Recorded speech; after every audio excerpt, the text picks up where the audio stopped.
नमस्कार प्रिय विद्यार्थियों, आप सभी का मेरे YouTube channel Renua study point में स्वागत है।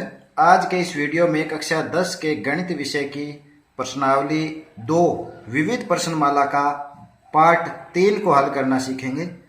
तो चलिए चलते हैं प्रश्नावली 2 प्रश्न संख्या 16 पे। व्याख्या कीजिए कि 7 गुना 11 गुना 13 प्लस 13 और 7 गुना 6 गुना 5 गुना 4 गुना 3 गुना 2 गुना 1 प्लस 5 दोनों भाज्य संख्याएं हैं। तो सबसे पहले इनको थोड़ा सरल कर लेते हैं। हल 7 गुना 11 गुना 13 प्लस 13, या इसको ऐसे लिख सकते हैं। देखिए दो पार्ट है, 13 इधर भी है और 13 इधर भी है, तो 13 दोनों में से कॉमन ले लेते हैं, तो अंदर बचा था 7 गुना 11 प्लस 13 बाहर आ गया तो 1 का 1 बचा, या 13 7 11 कितने होते हैं 77 प्लस 1। यहाँ देखिए क्योंकि यहाँ इसका एक गुणनखंड 13 है, अतः यह अब क्या है कि यदि इसका एक गुणनखंड 13 है, इसलिए 13 से ये क्या है भाज्य है, अतः यह भाज्य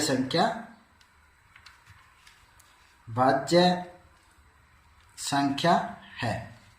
तो यही अपने को पता करना, इनकी व्याख्या करनी थी कि ये जो संख्या है वो भाज्य संख्या है। क्यों है? क्योंकि इन दोनों में 13 कॉमन आ रहा है और ये 13 से भाज्य है। इसी प्रकार देखिए, इसी प्रकार 7 गुना 6 गुना 5 गुना 4 गुना 3 गुना 2 गुना 1 प्लस 5, इन दोनों में देखिए 5 इधर भी है और इस पद में भी 5 है, तो 5 क्या आ जाएगा उभयनिष्ठ आ जाएगा, कॉमन आ जाएगा। अंदर क्या बचेगा 7 गुना 6 गुना 5 बार आ गया, 4 गुना 3 गुना 2 गुना 1 प्लस 5 बार आ गया, तो अंदर क्या बचेगा 1।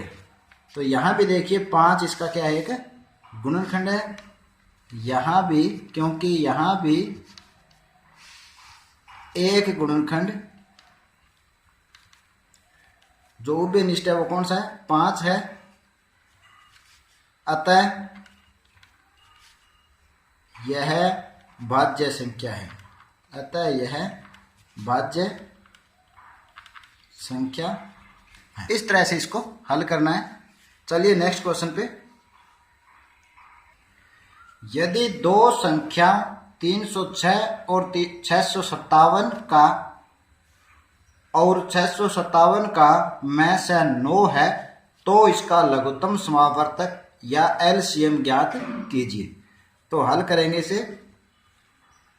सबसे पहले दिया क्या है दो संख्याएं, तो पहली संख्या लिख लेते हैं। पहली संख्या बराबर कितनी है 306 और दूसरी संख्या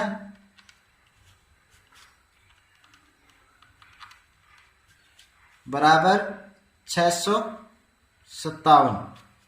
इनका में से दिया हुआ है, दोनों का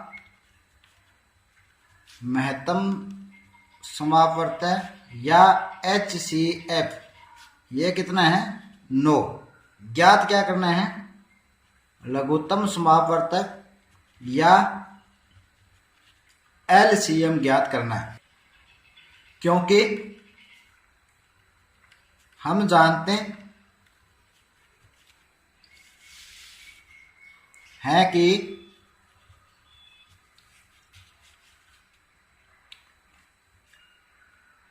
लघुत्तम समावर्तक यानी एलसीएम गुणा महत्तम समावर्तक या HCF, इन दोनों का गुणा किसके बराबर होता है दोनों संख्याओं के गुणनफल के बराबर होता है। दोनों संख्याओं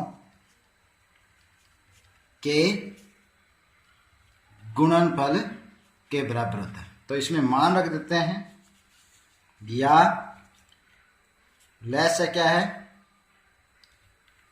लघुत्तम समावर्त की जगह लघुत्तम समावर्त लिख देंगे क्योंकि ज्ञात करना है। गुणा में से कितना है 9 बराबर दोनों संख्याओं का गुणनफल क्या है 306 पहली संख्या गुणा दूसरी संख्या 657, ये दोनों संख्याओं का गुणनफल हो जाएगा। सरल कर लेते हैं, या लघुत्तम समावर्तक या LCM बराबर दाएं पक्ष में 306 गुणा 657 है।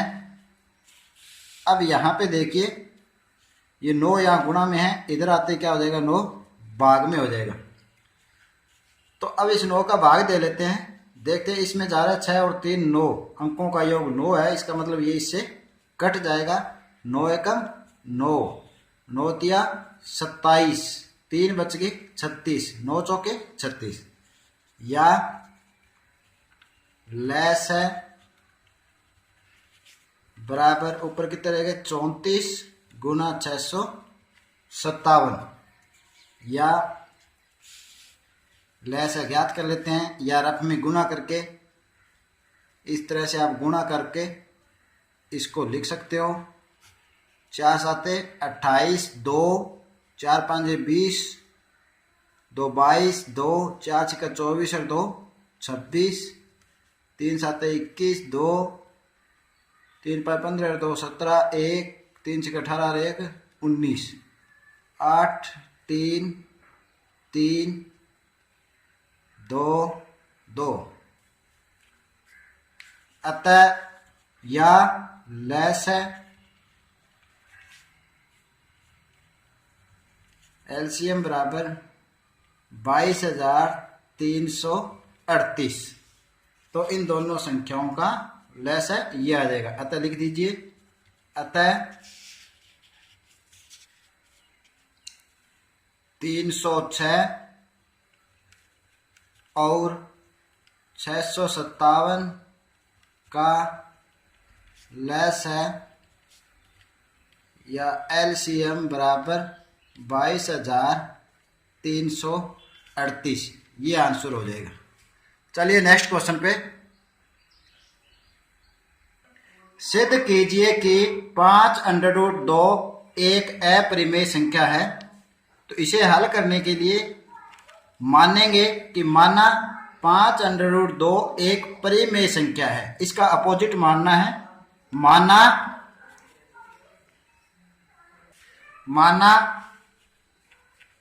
5√2 एक परिमेय संख्या है।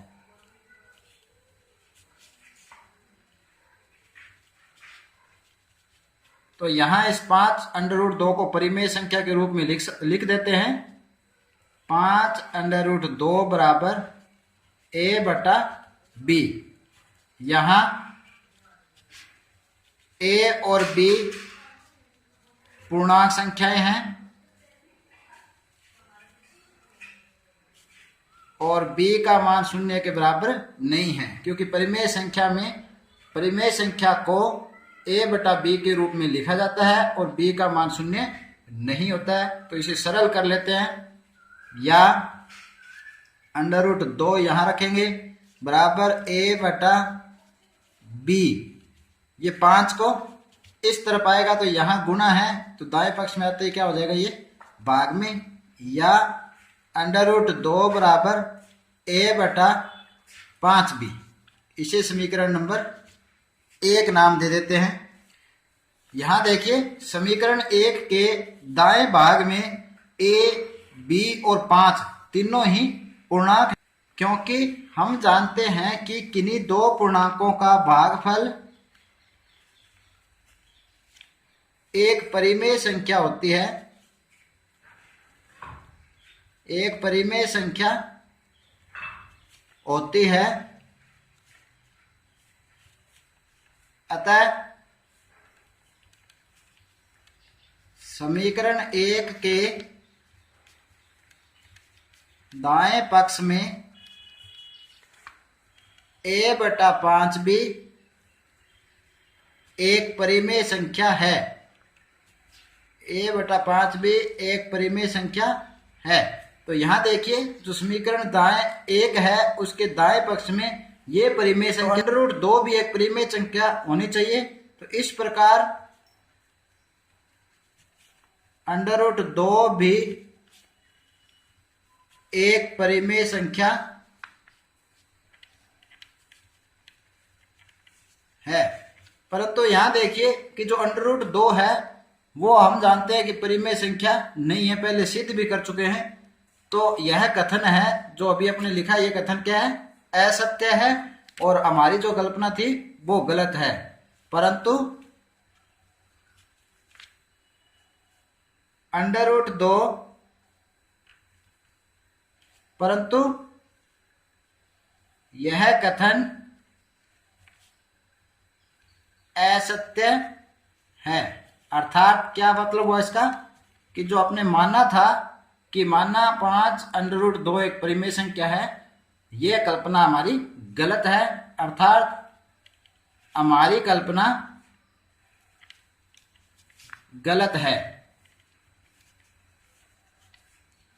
अतः इससे क्या सिद्ध हो रहा है कि जो 5 √2 है वो परिमेय संख्या नहीं है, वो क्या है? एक अपरिमेय संख्या है। अतः सिद्ध होता है कि 5 √2 एक अपरिमेय संख्या है। इत्ते सिद्धम। इस तरह से इस प्रश्न को हल करेंगे। तो उम्मीद करता हूं कि इस वीडियो में समझाए गए प्रश्न आपको अच्छी तरह समझ आए होंगे। तो यदि आपको ये वीडियो पसंद आए तो इसे लाइक और शेयर जरूर करें। तो आज के लिए इतना ही, मिलते हैं नेक्स्ट वीडियो में नए टॉपिक के साथ। तब तक के लिए धन्यवाद।